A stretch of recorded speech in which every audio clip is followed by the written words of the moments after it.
गावातील मुलगा आणि मुलगी तुझ्या गाडीत बसून पळून गेले असं म्हणत जिंतूर तालुक्यातील हंडी गावच्या सरपंचाला फोनवर शिवीगाळ करून जीवे मारण्याची धमकी दिल्यानंतर सरपंचाच्या आई आणि वडिलांना जबर मारहाण केल्याची घटना घडली आहे। जखमीवर जिंतूर इथे रुग्णालयामध्ये प्राथमिक उपचार केल्यानंतर त्यांना पुढच्या उपचारासाठी परभणीला हलवलं गेलंय। या प्रकरणामध्ये सरपंच पंढरी डोईफोडे यांच्या तक्रारीवरून बामणी पोलीस ठाण्यात आरोपी शंकर चव्हाण आणि इतर 2 जणांवर गुन्हा दाखल झालेला आहे। अधिक तपास पोलिसांकडून सुरू आहे।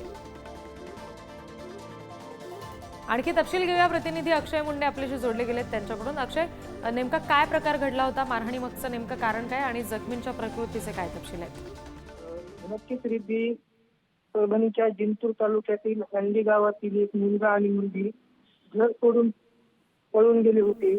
त्यानंतर गावातील शंकर चव्हाण नावाच्या व्यक्तीने सरपंच पंढरीनाथ डोईफोडे यांना फोन लावला आणि फोनवरून तुझ्या गाडीतच आमच्या गावातील मुलगा पळून गेलेले आहेत असे म्हणून अश्लील भाषेत शिवीगाळ केली।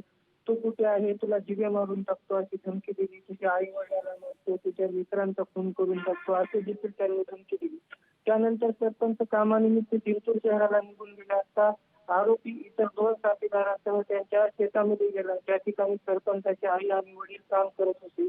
या ठिकाणी आरोपीने त्यांना जबर मारहाण केली। ही मारहाण झाल्याची माहिती सरपंचाला मिळाल्यानंतर त्यांनी त्यांच्या आई वडिलांना तात्काळ जिंतूर येथील रुग्णालयात दाखल केली। मात्र मारहाण जास्त झाली असल्याने त्यांना पुढील उपचारासाठी परभणी येथे हलवण्यात आले आहे। या प्रकरणी सरपंच पंढरीनाथ डोईफोडे यांनी दिलेल्या फिर्यादीवरून बामणी पोलीस ठाण्यात गुन्हा दाखल करण्यात आलेला आहे। जी अक्षय, धन्यवाद दिलेल्या माहितीसाठी।